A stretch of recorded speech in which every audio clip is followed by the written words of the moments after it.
jangan pernah melupakan roots musik Indonesia dan juga jangan pernah melupakan budaya digging juga dan appreciate lagu-lagu era-era itu ya 80-an, 70-an, bahkan 60-an gitu ya. Belajar budaya Indonesia lebih subtil lagi karena dari situ kita bisa lebih mendunia. Hai listeners, ketemu lagi bareng sama Farah Fairuz di Ngobrol Bareng ya.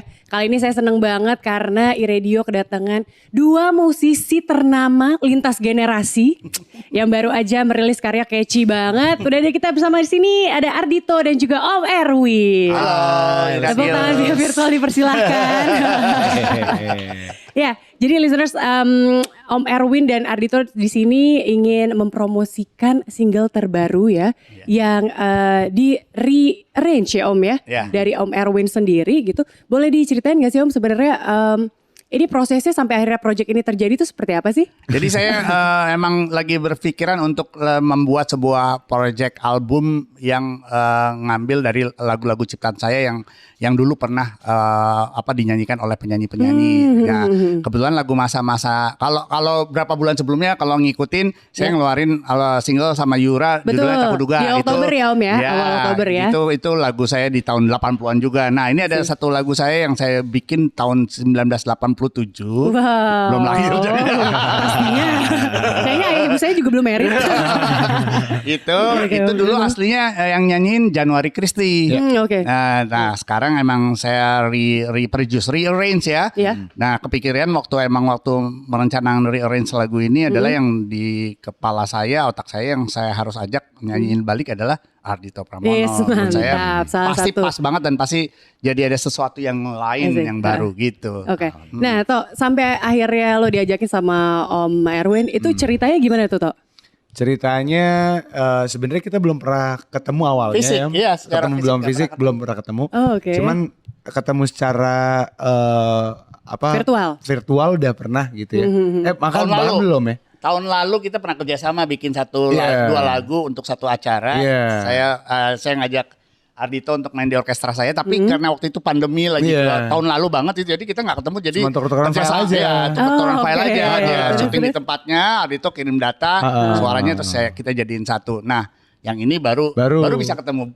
Iya. Lagu masa-masa. Akhirnya ketemu di Zoom juga. Via Zoom. Awalnya. Iya, via Zoom, terus ditentukanlah lagu masa-masa dan ternyata saya udah tahu lagu itu kan. Wah, Om, aku udah tahu lagu itu sebenarnya Om. Oh, ya udah. Dengan senang hati gitu ya, langsung ya. Terus kenapa akhirnya Om Erwin memilih Ardhito untuk menyanyikan lagu masa-masa dari beberapa lagu yang Om Erwin jadi gitu, punya? saya tuh emang kan karena saya saya musisi yang lumayan aktif untuk bikin konser, bikin album dan segala macam. Jadi dari dulu saya selalu emang seneng banget memantau siapa aja yang lagi keren, ada yang baru, ada yang nyiptain lagu, segala macam. Nah, catatan-catatan itu yang membuat saya tahu bahwa ini tiap artis atau tiap penyanyi itu pasti punya kekuatan masing-masing. Dari genre lagunya apa segala macam. Nah, waktu kepikiran mau ngegarap masa-masa, saya kepikiran Mang Ardhito di top of mind saya karena saya ngerasa wah ini pertama kali cocok genre-nya. Kedua pasti Ardhito kan nggak cuma sekedar penyanyi, dia itu pianis yang nyanyi, bisa main piano, bisa main gitar, jadi multi artinya punya musikalitas, pasti nggak cuma bisa sekedar nyanyi, dia punya musikalitas yang bisa mengembangkan lagu yang lama ini. Jadi saya yakin waktu ngajak Ardhito, kebetulan waktu ngajak Ardhito udah tahu lagunya, jadi udah semua lancar. Kedua yang lebih surprise lagi, Ardhito sangat kenal penyanyi aslinya namanya Januari Christie karena koleksi albumnya juga. Albumnya. Jadi semuanya latar belakang sejarahnya nggak perlu banyak diceritain, kita langsung udah tahu gitu langsung ya. klop lah gitu. Gitu. Nah, kalau misalkan ngomongin soal lagunya sendiri, masa-masa itu dirilis tahun 1987. Dibuatnya di tahun itu juga Om? Iya, saya lupa rekamannya. Kurang lebih sekitar hampir 35 tahun ya. Mungkin sih kalau rilis tahun 1987 rekaman 1986 atau sekitar saya nggak tahu, tapi yang jelas rilisnya 1987. Nah, gitu. Memang waktu itu emang Januari Christie boleh dibilang di era 80-an dia adalah salah seorang penyanyi jazz yang paling terdepan lah untuk kategori pop jazz atau jazz vokal lah ya. Jadi dia selalu menangin award mengenai the best jazz vocalist apa gitu pasti Biasa. di Indonesia Di tuh Januari Christie. Gokil, Kebetulan keren waktu itu sekali. saya yang menjadi music directornya, jadi ya udah saya merasa beruntung bisa ngegarap yang saya pernah bikin 34 tahun lalu atau 35 tahun lalu Sekarang ya, Ardhito Pramono, salah musisi satunya. handal zaman Iya. sekarang. Ya, siapa yang gak kenal Ardhito ya? Iya. Amin. Ada itu orang-orang yang di video klip gak kenal saya. Ini kan baru mau gue bahas itu. Iya, Keren tuh ya, Oke, natural. nah kalau misalkan throwback sedikit gitu ya, ngebahas soal awal mula akhirnya seorang Om Erwin dan juga Ardhito terjun ke dunia musik tuh ceritanya gimana sih? Mungkin boleh dari Ardhito dulu. Terjun di dunia musik Awal bangetnya tuh, awal bangetnya sebenarnya pilihan antara kerja kantoran gitu ya atau jadi musisi gitu. Jadi kayak akhirnya memilih untuk jadi musisi oke. karena waktu itu udah ada beberapa panggungan juga yang akhirnya kayak gaji gue per bulan aman nih. Jadi bisa nih kayaknya ya. Dia bisa deh jadi musisi, maksudnya musisi sebagai occupation gitu. Jadi selain passion juga jadi occupation gitu. Enggak sih. Kalau Om Erwin sendiri? Ya kalau saya main musik kenalnya ngelakuinnya dari kecil ya. Saya tuh udah ngeband dari SD bahkan. Wow. Ya, benar-benar. Jadi Oke. teman-teman ada sampai Sandy Luntungan, Almarhum Dodo Zakaria itu teman-teman ngeband saya waktu saya SD. Jadi kelas 4, kelas 5, kelas 6.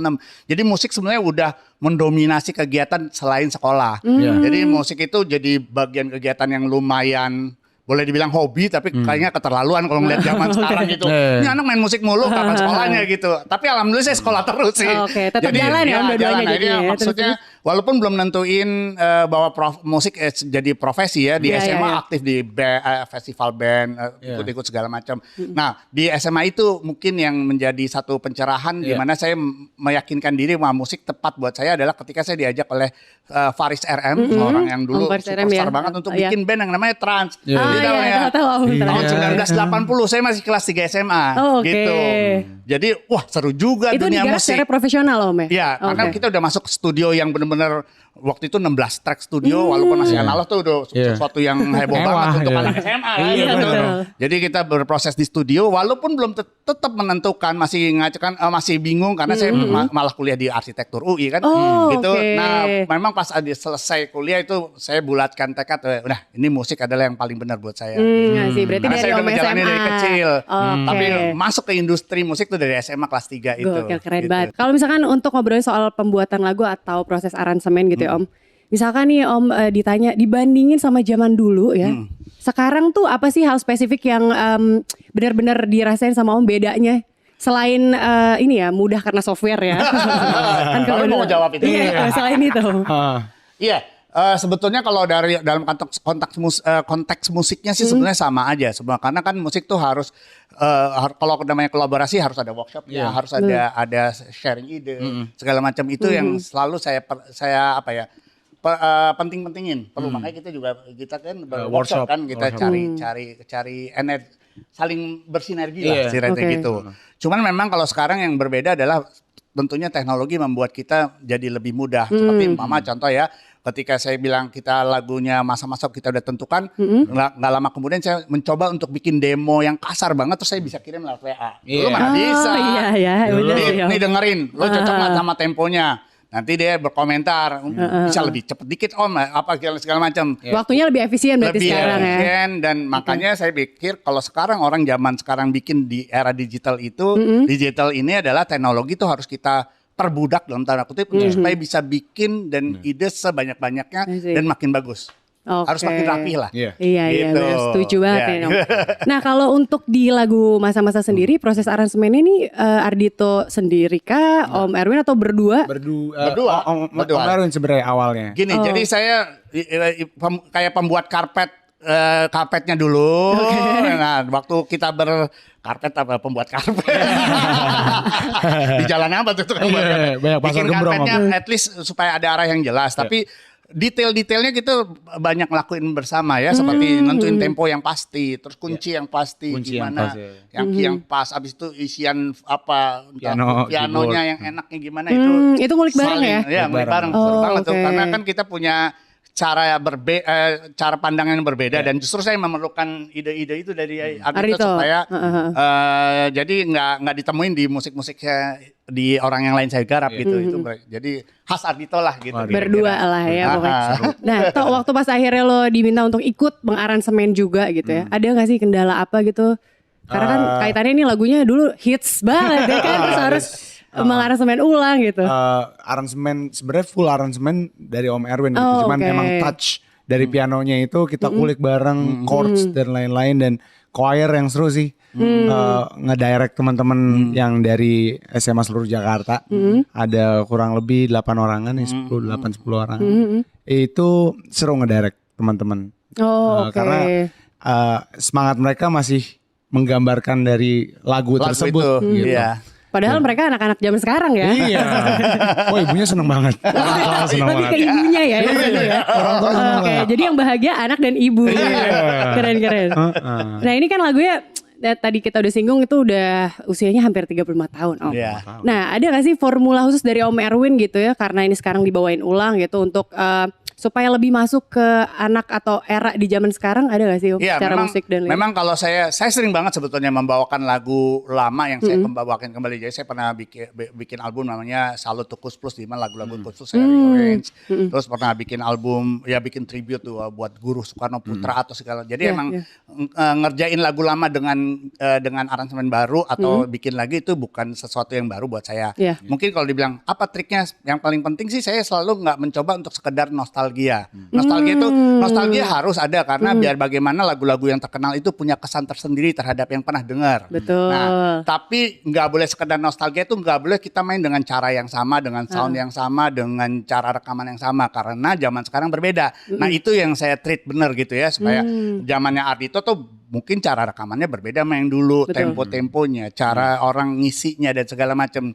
Jadi yang kedengeran ada sesuatu yang fresh, walaupun basicnya ada sisi nostalgianya juga gitu ya. Jadi nostalgia kita pertahanin, tapi fresh supaya bisa diterima. Bukan sekedar mau bisa diterima, karena ini adalah emang cerita diri kita lagi sekarang ini. Iya, benar. Kita ini cara kerja kita gitu. Jadi emang lagunya nggak boleh sekedar nostalgia untuk cuman sambil denger-denger mengenang zaman dulu, tapi karena semangat lagu ini kan bisa juga karena motif liriknya kan bagus ya. Gitu. Hidupin lagi gitu ya. Harus bisa diterima oleh semua orang yang dengar sekarang juga. Gitu. Oke, keren. Nah, kalau proses pembuatannya sendiri nih dari awal sampai rampung kemarin rilis di 12 November ya. Itu berapa lama tuh? Prosesnya berapa bulan ya? Berapa bulan? Bulan.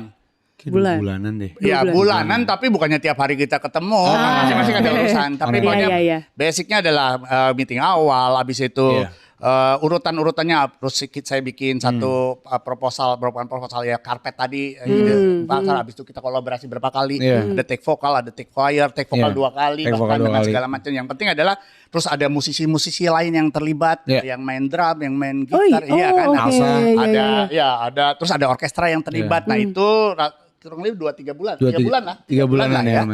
Itu proses itu kita jalanin. Selama itu tuh kendalanya apa, Om? Sebetulnya kendalanya paling fix, kita susah untuk ketemu karena pandemi. Jadi apa-apa harus ada prokesnya. Gitu. Jadi memang banyak yang kita akalin, tapi ya alhamdulillah karena ini juga ya kita kan jadi musisi harus kreatif ya, harus masa nggak ngapa-ngapain gara-gara pandemi. Jadi itu bisa diakalin untuk tetap mempertahankan standar-standar kualitas musikalitasnya, harus nggak boleh dikalahkan gara-gara pandemi. Nah itu yang saya jaga sih. Jadi insya Allah kita bisa mendeliver sesuatu yang bisa kita pertanggungjawabkan. Berarti so far kendalanya karena pandemi ya. Iya, karena maksudnya kalau kita bisa lebih sering ketemu tanpa prokes-prokes mungkin itu akan lebih sebentar kali ya waktunya. Mungkin lebih sebentar. Buka ya, kalau musiknya sih rasanya mungkin hasilnya sama ya, gitu, cuman standarnya. Iya, efisiensinya lebih. Oke. Ini kalau misalkan disuruh pilih gitu ya, mending mengaransemen ulang lagu atau ngebuat lagu baru? Mungkin dari Ardhito. Kalau misalnya mengaransemen ulang lagu banyak tantangannya ya, karena ya kita nggak mungkin bisa lebih keren dibanding aslinya. Ada beban moral ya itu. Ada beban moral gitu. Jadi kalau misalnya bikin lagu baru, mungkin aku lebih prefer bikin lagu baru. Kalau buat aku. Kalau Merwin? Kalau buat saya dua-duanya sama aja tantangannya. Kalau yang lagu baru itu mungkin kita lebih bebas ya berekspresinya. Tapi Tapi jangan salah loh, kalau kita menggarap lagu lama itu sebetulnya selain kita harus juga punya ide terhadap lagu lama itu, artinya kita nggak boleh, kita harus menaruh ide kita, ide musikal kita yang interpretasi baru kita terhadap lagu itu. Tapi kita jangan salah bahwa tindakan itu sebetulnya kita juga lagi mengabadikan lagu itu untuk supaya tetap diketahui oleh orang gitu. Tapi saya bikin Kus Plus itu supaya Kus Plusnya ada terus di dari mata masa ke orang masa gitu. Atau kayak waktu itu saya pernah ngegarap album Badai Pasti Berlalu yang Krisya tahun 77, saya garap lagi di tahun 2000 persis 90. Itu supaya lagu Cintaku, lagu bisa Rasa itu masih ada lagi walaupun yang lama tetap ada. Jadi sebetulnya itu usaha-usaha kita para seniman untuk selalu memberikan sesuatu yang fresh lagi tapi nggak menghilangkan ini sisi nostalgianya gitu kalau ya. Jadi yang aslinya memang harus kita tetap kita jaga, tapi kita boleh juga dong untuk supaya ini juga lagu ini tetap bisa didengerin lagi. Bukan yang lama nggak bisa didengerin, tapi paling nggak ini ada referensi kekiniannya kayak gitu kira-kira gitu ya. Itu cara kenapa lagu Beatles dimainin sama orang, akhirnya orang jadi juga balik ke Beatles yang aslinya udah denger cover versionnya sebenarnya itu usaha tapi tetap itu juga originalnya dipilih lah gitu. Tujuannya adalah supaya lagunya atau karya-karya besar itu tetap ada di masyarakat. Jadi dua-duanya kalau menurut Amerin sama aja. Tantangannya berbeda. Betul. Nah, kalau misalkan bisa dibilang nih setelah aku dengar dan telaah gitu ya, lagu ini kan sebenarnya positive vibes banget gitu ya, ngasih positive vibes banget secara lirik dan juga musiknya. Kalau versi Ardhito sendiri, message dari lagu ini yang mau lo sampaikan ke pendengar tuh seperti apa sih? Banyak banget ya pelajaran berharga dari lirik, dari notasi gitu. Cuman liriknya emang membangun banget gitu. Usaha, kerja keras dan doa pada yang kuasa itu akan menjadikan hidup kita jauh lebih indah nantinya dan kesuksesan dan masa-masa yang bahagia akan ada di sana gitu. Message-nya lebih ke situ kalau kalau dari Om Erwin sendiri? Iya, kalau saya tentunya tiap lagu kan punya kekuatan masing-masing ya. Ada kekuatan melodi, ada kekuatan. Nah, emang lirik ini juga menjadi satu kekuatan yang menurut saya emang itu nggak boleh hilang. Itu kecepatan kita bahwa Ardhito harus menyuarakan sesuatu yang positif. Nah, mungkin yang epicnya adalah ide gara-gara Ardhito. Kalau lu yang waktu itu, Om kita ajak anak-anak SMA yuk. Itu menurut saya epic karena yang mengajak tuh anak-anak muda juga. Iya benar. So jadi sebenarnya menurut saya aja suka merinding ketika mereka nyanyi masa depan. Jadi nggak cuma sekedar saya ngajak anak muda, lo jangan takut. Nah, alah lo om ngapain sih gitu. Lo udah tahu gitu. Atau Ardhito, lo udah senior mama ya. Tapi ada anak-anak muda lagi yang jadi mudah-mudahan vibe ini bisa tuh tersebar semua galangan kayak kalau yang dengerin gue ya om-om dan tante-tante ya. Mungkin orang tuanya. Wah boleh juga nih Om Erin, telat lagi lo ngomongnya baru sekarang. Ngajak semangat. Tapi kalau Dito kan nggak telat. Kalau anak-anak SMA anak-anak muda nggak telat buat temen-temennya. Apalagi kita baru mau mulai pandemi ini. Insya Allah mudah-mudahan kita bisa tinggalin dengan keadaan yang mungkin lebih cerah gitu. Betul. Oke. Nah untuk dilihat dari lagu ini salah satu hal yang menarik lagi adalah music videonya. Saya udah nonton dan di situ ditulis directed by Ardhito Pramono. Itu ceritanya gimana tuh? Sebenarnya lagu ini ya terbilang sangat personal juga buat saya gitu. Jadi banyak potongan-potongan lirik yang kayak langsung kebayang idenya di kepala gitu. Secara visualnya gitu ya. Secara visualnya, terus secara semangatnya juga, terus secara misinya juga untuk bisa nge-expose lagi teman-teman yang masih ngumpulin memorabilia dari tahun-tahun 85, 80. Tidak melupakan musik tahun-tahun segitu dan budaya digging ada lagi gitu. Jadi ngulik lah ya, itu ada lagi ngulik gitu. Jadi itu sih dari idenya, dari main idenya sebenarnya udah pengen banget gue direct kalau bisa. Akhirnya bisa ya. Tapi untuk konsepnya ini gak sih diskusi juga gak sih sama Om Erwin? Nggak usah setuju-setuju aja. Konsepnya dari dia. Iya, percaya gitu. Kali ini gue gak ngapa-ngapain, gue tinggal syuting aja. Nah sebenarnya ini seberapa besar sih keterlibatan Ardhito Pramono di project ini? Kayaknya kan arranger juga, salah satu arrangernya kan, terus music video juga. Sessionist lah. Aku bukan arranger Om. Aku session aja. Ngetek piano. Terus video director terus bintang video klipnya juga. Terus nyanyi juga. Terus ada hal lain juga nggak yang apa gitu? ini sih kemarin kan nyari choir. Choir. Ardito mencari choir itu.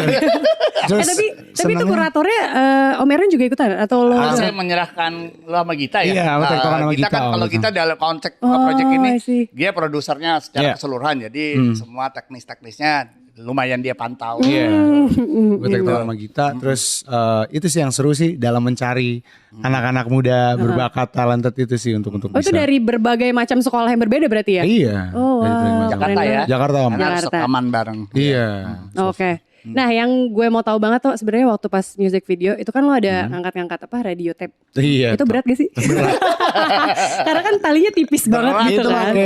pakai kabel jemuran nih. Iya, Iya. kelihatannya tipis sih talinya Iya, itu gitu. kabel jemuran yang Sakit karet berarti sini. sakit Om. Jadi Iya. kemarin sini sampai biru gitu. Terus kayaknya engsel gue Suka pindah deh. duka. Susah ya jadi video clipper ya berarti. Video clipper sekaligus Apa, juga yang sebagai aktor? ngedirect. Iya, benar.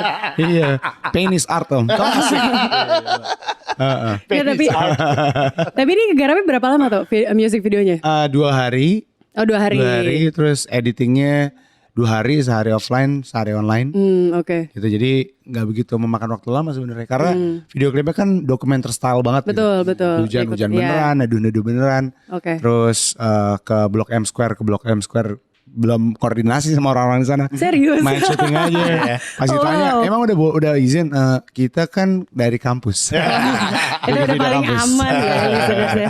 Tugas kampus. Tugas gitu. kampus. Paling kasih uang-uang rokok lah ya. Iya, ada. Oke.